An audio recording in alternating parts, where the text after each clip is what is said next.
Assalamualaikum students. Hope you all will be fine. Welcome to my channel Master Study Zone. Ji students, आज की इस video में हम discuss करेंगे physics class 9 new book 2025 के chapter number 8 magnetism के topic 8.6 को। स्टूडेंट्स, हमने अपनी प्रीवियस वीडियो में चैप्टर नंबर 8 मैग्नेटिज्म के फर्स्ट हाफ चैप्टर को डिस्कस किया था, topic 8.1 to 8.6 uses of permanent magnets. तो स्टूडेंट्स, आज हम डिस्कस करते हैं एप्लीकेशंस ऑफ परमानेंट मैग्नेट्स के परमानेंट मैग्नेट्स के जो एप्लीकेशंस हैं, कहाँ कहाँ पे हम इनको इस्तेमाल कर सकते हैं। स्टूडेंट्स, मैं कंप्लीट आपके जितने भी शॉर्ट क्वेश्चन बनते होंगे topic wise extra short question, जो आपका लॉन्ग क्वेश्चन आपने एज अ लॉन्ग क्वेश्चन जो टॉपिक को आपने याद करना होगा, वो मैं आपको साथ साथ ही बता दूंगी, ताकि इस वीडियो को देखने के बाद आपको कोई भी कन्फ्यूजन ना रहे कि कौन सा शॉर्ट क्वेश्चन है और कौन सा लॉन्ग क्वेश्चन है। स्टूडेंट्स, अपना लेक्चर स्टार्ट करने से पहले मैं आपको बता दूं, अगर आपको class 9, class 10, first year, second year किसी भी सब्जेक्ट में कोई भी कन्फ्यूजन है, स्टूडेंट्स आपका कोई भी क्वेश्चन है, स्टूडेंट्स आपको किसी स्पेसिफिक टॉपिक पे कोई वीडियो चाहिए, आपने कोई टॉपिक समझना हो, या इसके अलावा आपको किसी भी चैप्टर की सॉल्व एक्सरसाइजेस चाहिए, उसके लिए आप मुझे कमेंट सेक्शन में मैसेज करें। आपकी जो भी प्रॉब्लम होगी इंशाल्लाह मैं उसको सॉल्व करने की पूरी कोशिश करूँगी। जी स्टूडेंट्स, हमारी सबसे फर्स्ट वन एप्लीकेशन है एसी जनरेटर। अब स्टूडेंट्स, ये आपको जितने भी टॉपिक्स हैं, एसी जनरेटर है, मूविंग कॉइल, लाउड स्पीकर है, ये आपको एज अ शॉर्ट क्वेश्चन भी आ सकते हैं और आपको लॉन्ग क्वेश्चन में भी आ सकता है। Write down the applications of permanent magnets. तो आपने ये दोनों as a long as a short आपने दोनों तरीक़ों से इनको याद करना है। जी स्टूडेंट्स, एसी जनरेटर में देखिए, जब आप परमानेंट मैग्नेट के पोल्स के दरमियान जब आप कॉयल जो रोटेट करती है स्टूडेंट्स, उस कॉयल की रोटेशन से मैग्नेटिक फील्ड प्रोड्यूस होती है। मैग्नेटिक फील्ड से ईएमएफ प्रोड्यूस होगी कॉयल्स के दोनों एंड पे। On connecting these end to external circuit, जब आप उन एंड्स को सर्किट के साथ कनेक्ट करोगे तो उसमें से जो एसी करंट है, अल्टरनेटिंग करंट, वो उसमें से पास करना शुरू कर देगी। इसके बाद स्टूडेंट्स नेक्स्ट है, जस्ट आपने जितना मैंने मार्क किया है थ्रू दिस सर्किट, जस्ट आपने इतना ही याद करना है। नेक्स्ट है students moving coil loudspeaker. जी स्टूडेंट्स, ये आपने यहाँ से याद करना स्टार्ट करना है। AC current pass through the voice coil that is inserted in the gap of permanent magnet. Students, वो कहते हैं कि जो एसी करंट है वो पास करेगी वॉइस कॉइल में से, जो कि कहाँ पे लगाई गई है, परमानेंट मैग्नेट के दरमियान में। ये एसी करंट इंटरेक्ट करती है मैग्नेटिक फील्ड के साथ और क्या जनरेट करेगी, वेरिंग फोर्स, जो कि पुश और पुल करेगी वॉइस कॉइल को। And the attached cone, the cone vibrates back and fourth, और जो वो कोन लगी हुई है वो बैक एंड फोर्थ यानी कि आगे पीछे मूव करेगी to produce sound in the air, और जिससे जो है वो हवा के अंदर जो साउंड है वो प्रोड्यूस होगी। तो ये इस्तेमाल हैं परमानेंट मैग्नेट्स के लाउड स्पीकर्स में। इसके बाद स्टूडेंट्स नेक्स्ट है व्हाट आर इलेक्ट्रोमैग्नेट्स। पहले आप इसकी डेफिनेशन देख लीजिए। जी स्टूडेंट्स, डेफिनेशन आपने ये येलो बॉक्स वाली करनी है। एन आयरन नेल और a rod becomes a magnet. यहाँ से स्टूडेंट्स आपने स्टार्ट करना, आपने याद करना स्टार्ट करना है। एक आयरन नेल या रॉड है जो कि मैग्नेट बन सकता है जब आप उसमें से इलेक्ट्रिक करंट को पास करवाते हो through the coil of wire around it, it is called electromagnet. ठीक है स्टूडेंट्स, ये हो गया आपकी डेफिनेशन। इसके बाद ये कुछ यूजेस हैं, अगर आपको शॉर्ट क्वेश्चन में आएगा right down the uses of electromagnets, फिर आप लिखोगे इलेक्ट्रोमैग्नेट्स को हम इस्तेमाल करते हैं इलेक्ट्रिक बेल में, टेलीफोन रिसीवर में, सिंपल मैग्नेटिक रिले में, सर्किट ब्रेकर में, स्विचेस में, क्रेन्स में, टेप रिकॉर्डर, बहुत सारी आपको यहाँ पे स्टूडेंट्स एप्लीकेशन दी गई हैं, वो आपने यहाँ तक याद करनी है। एंड मैनी अदर डिवाइसेस, ये आपका शॉर्ट क्वेश्चन है। What are the uses of electromagnets. जी स्टूडेंट्स, अब अगर आपको लॉन्ग क्वेश्चन आएगा कि आपने यूजेस लिखने हैं इलेक्ट्रोमैग्नेट्स के कोई से 4 या 5 यूजेस, फिर आप लॉन्ग क्वेश्चन में ये जो पॉइंट्स आपको नज़र आ रहे हैं, magnetic relay, circuit breaker, telephone receiver and electromagnetic cranes, फिर आपने ये एज अ लॉन्ग क्वेश्चन लिखने हैं। और मैं आपको जितना जितना मार्क करवाऊंगी उतना ही आपने याद करना है। अगर इसमें से कोई आपको अलग से शॉर्ट भी आ गया कि व्हाट इज़ मैग्नेटिक रिले, तो फिर आप उसको ईजिली लिख लोगे। अगर आ गया व्हाट इज़ सर्किट ब्रेकर, वो भी आप लिख लोगे। What is telephone receiver and what are electromagnetic cranes, और उनके यूजेस क्या है, उसका पर्पज़ क्या है। अगर आपको अलग से ही शॉर्ट क्वेश्चन आएंगे फिर भी मैं आपको बताती हूँ कि आपने कितना कितना लिखना है। और अगर ये लॉन्ग क्वेश्चन आएगा तो फिर भी आप इसमें ये सारे के सारे पॉइंट्स आप लॉन्ग क्वेश्चन में लिख दीजिएगा, तो आपके शॉर्ट भी कवर हो जाएंगे और आपका एक लॉन्ग क्वेश्चन भी कंप्लीट हो जाएगा। जी स्टूडेंट्स, जो मैग्नेटिक रिले है वो किस पे वर्क करता है, इलेक्ट्रोमैग्नेट की बेस पे। इसमें स्टूडेंट्स एक इनपुट सर्किट है जो वर्क करता है लो करंट के लिए फॉर सेफ्टी पर्पस। जब आप इसको ऑन करते हो तो ये एक्टिवेट करता है एक दूसरे सर्किट को जो वर्क करता है वेरी हाई करंट पे। जस्ट आपने स्टूडेंट्स मैग्नेटिक रिले सिर्फ इतना ही याद करना है। नेक्स्ट है सर्किट ब्रेकर। जो स्टूडेंट्स हम घरों में ब्रेकर इस्तेमाल करते हैं ये वो वाले हैं। सर्किट ब्रेकर स्टूडेंट्स इस तरह से डिज़ाइन किया गया है कि अपने अंदर से मैक्सिमम करंट को पास करवा सकता है सेफली, यानी कि एक खास लिमिट तक इसने अपने अंदर से करंट को पास करवाना है। If the current become excessive, अगर तो करंट बहुत ज़्यादा हो गई है फिर ये करंट पास नहीं करवाएगा, ये स्विच ऑफ हो जाएगा। 10 इलेक्ट्रिक अप्लायंसेस आपके जो प्रोटेक्ट हो जाएंगी, बच जाएंगी फ्रॉम बर्निंग, जलने से। फिर आप यहाँ से लिखोगे द इलेक्ट्रोमैग्नेट अट्रैक्ट करता है आर्मेचर को। अगर तो करंट इतनी इनफ है तो आर्मेचर जो है वो डीटैच हो जाता है फ्रॉम द कॉपर स्ट्रिप से और सर्किट क्या हो जाएगा, ब्रेक कर जाएगा, यानी कि सर्किट वहाँ पे ही ट्रिप हो जाएगा। आगे से जो हाई वोल्टेज करंट है वो नेक्स्ट आपके अप्लायंसेस को जो है वो वायर के थ्रू ट्रांसफ़र नहीं होगी, सर्किट वहाँ पे ही ब्रेक हो जाएगा। जी स्टूडेंट्स, नेक्स्ट है टेलीफोन रिसीवर। तो जो माइक्रोफोन लगा होता है टेलीफोन हैंडसेट में, उसमें भी स्टूडेंट्स वो क्या करता है, वो सेंड करता है इलेक्ट्रिक करंट को, किसके according, with the sound signals के according. When the varying current pass through coil of receiver on this side it cause variation in the force of electromagnet. Students वो कहते हैं जब उसमें से करंट पास करती है कॉइल में से रिसीवर के एक साइड से तो वो वेरिएशन प्रोड्यूस होती हैं इलेक्ट्रोमैग्नेट में। एज अ रिजल्ट जो डायफ्रागम है वो मूव करता है back and forth to produce sound. तो इस तरह से टेलीफोन रिसीवर में जो साउंड है वो प्रोड्यूस होती है और फिर आपके कानों में आप इजीली उन साउंड्स को सुन सकते हो। नेक्स्ट है स्टूडेंट्स इलेक्ट्रोमैग्नेटिक क्रेन्स। जी स्टूडेंट्स, ये आपने यहाँ से याद करना स्टार्ट करना है। ह्यूज इलेक्ट्रोमैग्नेट्स हम इस्तेमाल करते हैं क्रेन्स में। इसके बाद स्टूडेंट्स नेक्स्ट है स्क्रैप यार्ड्स में, स्टील वर्क्स में एंड ऑन शिप्स में। ये क्या करते हैं कि इतने पावरफुल इलेक्ट्रोमैग्नेट्स हैं कि ये बहुत ही जो लिफ्ट करते हैं आयरन को और स्टील के ऑब्जेक्ट्स को, यानी कि अगर उनका बहुत ज़्यादा वेट होगा तो फिर भी ये उनको क्या करते हैं, उनको उठा लेते हैं, लिफ्ट कर लेते हैं। सच एज कार्स, जैसे कि जो क्रेन है वो एक कार को भी लिफ्ट कर लेती है। तो उसमें जो क्रेन है उसमें बहुत स्ट्रॉन्ग इलेक्ट्रोमैग्नेट्स लगे होते हैं, क्योंकि ये दोनों जो है ये आयरन की बनी हुई हैं। तो इसलिए मैग्नेट जो है इस मैग्नेटिक मटीरियल को, इस कार का जो मटीरियल है आयरन का, या फिर अगर स्टील भी होगा तो ये इलेक्ट्रोमैग्नेट्स क्या करेंगे, उसको अट्रैक्ट कर लेंगे। तो एक स्टूडेंट्स इनका यूज़ है इलेक्ट्रोमैग्नेट का किसमें, इलेक्ट्रोमैग्नेटिक क्रेन्स में। तो जी स्टूडेंट्स, ये आपके 4 यूजेस हैं। अगर आपको एज अ लॉन्ग क्वेश्चन आएगा यूजेस ऑफ इलेक्ट्रोमैग्नेट्स, फिर आप उसमें ये चारों के चारों पॉइंट्स लिखते हो जितना मैंने मार्क करवाया। और अगर कोई अलग से भी शॉर्ट आएगा तो फिर तो आपने लॉन्ग क्वेश्चन याद किया होगा, तो आप इजीली वो शॉर्ट का आंसर भी लिख लोगे। तो ये आपका एज अ लॉन्ग क्वेश्चन है, what are the uses of electromagnets.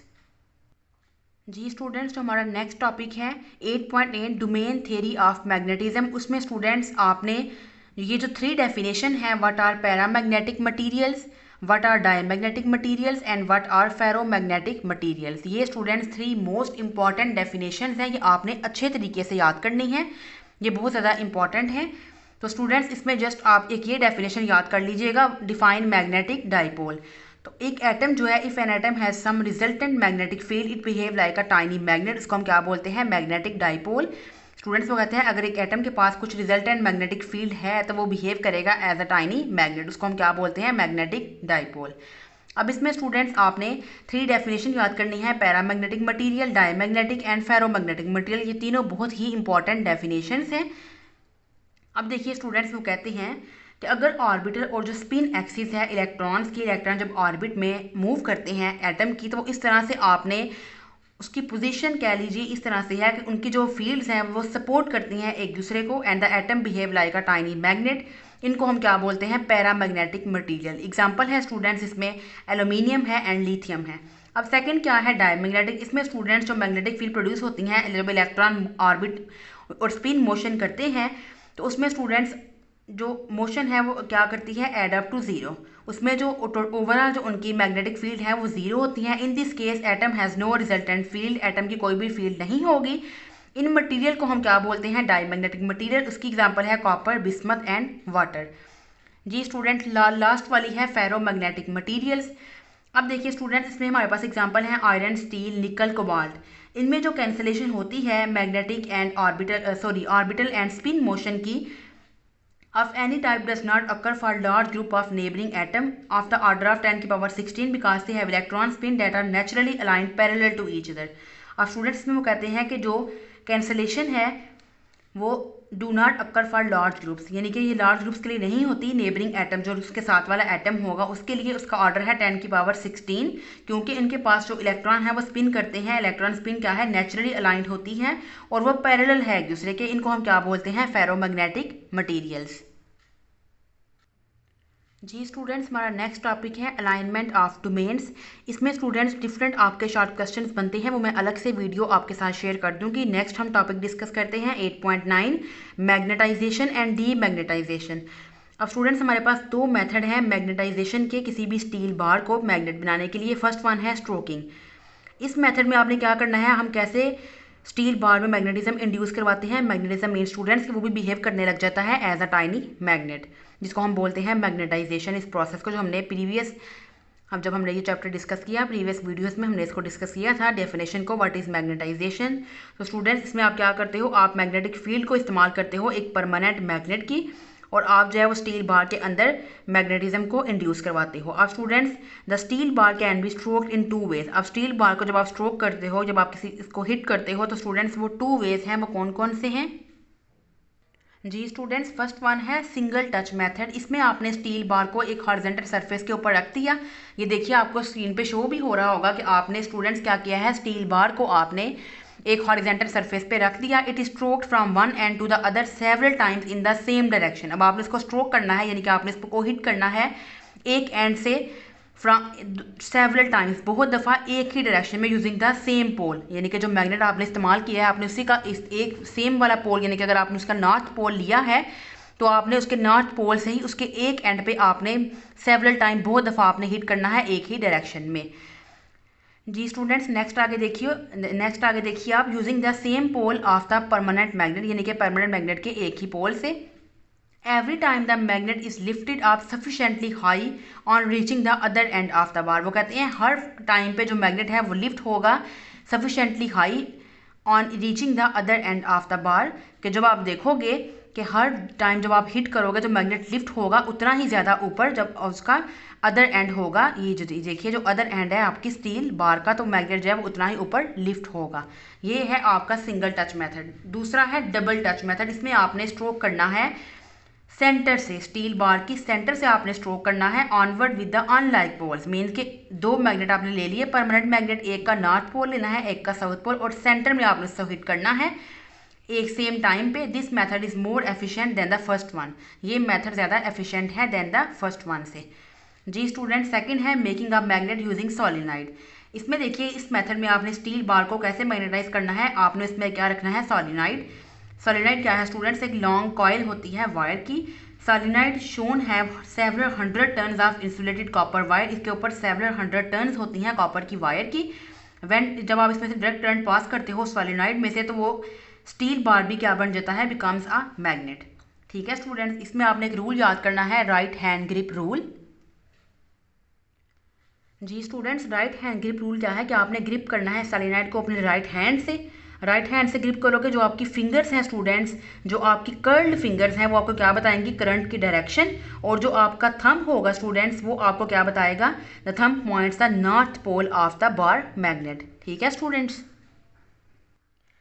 जैसे देखिए स्टूडेंट्स मैं आपको एग्जांपल से भी समझाती हूँ। फॉर एग्जांपल देखिए कि आपने ये सोलिनॉइड है, आपने इसको जो है वो ग्रिप किया अपने हैंड में, तो स्टूडेंट्स ये जो आपकी कर्ली फिंगर्स होंगी ये आपको क्या बताएंगी, करंट की डायरेक्शन। और ये आपका जो थंब होगा स्टूडेंट्स, ये थंब क्या बताएगा, ये थंब बताएगा कि आपका जो सोलिनॉइड है स्टूडेंट्स, उसका जो नॉर्थ पोल है बार का, सोलिनॉइड जो आपने लिया उसका जो नॉर्थ पोल है वो बताएगा आपका जो थंब होगा, और जो कर्ली फिंगर्स होंगी वो क्या बताएंगी आपको, करंट की डायरेक्शन। ये थे स्टूडेंट्स आपके, ये भी आपको एज अ लॉन्ग क्वेश्चन आ सकता है कि right down the methods of magnetization of a steel bar. तो अगर आपको लॉन्ग क्वेश्चन आएगा तो आपने इसमें ये ए बी जो दो मेथड है, single touch method and double touch method, ये आप लिखोगे। और सेकंड आप लिखोगे making a magnet using solenoid. ये आपका लॉन्ग क्वेश्चन कंप्लीट हो जाएगा। अगर अलग से शॉर्ट क्वेश्चन आएगा what is single touch method, what is double touch method, या फिर state right hand grip rule, तो इसमें आप फिर ये तीनों डेफिनेशन जो हैं वो आप लिख दोगे।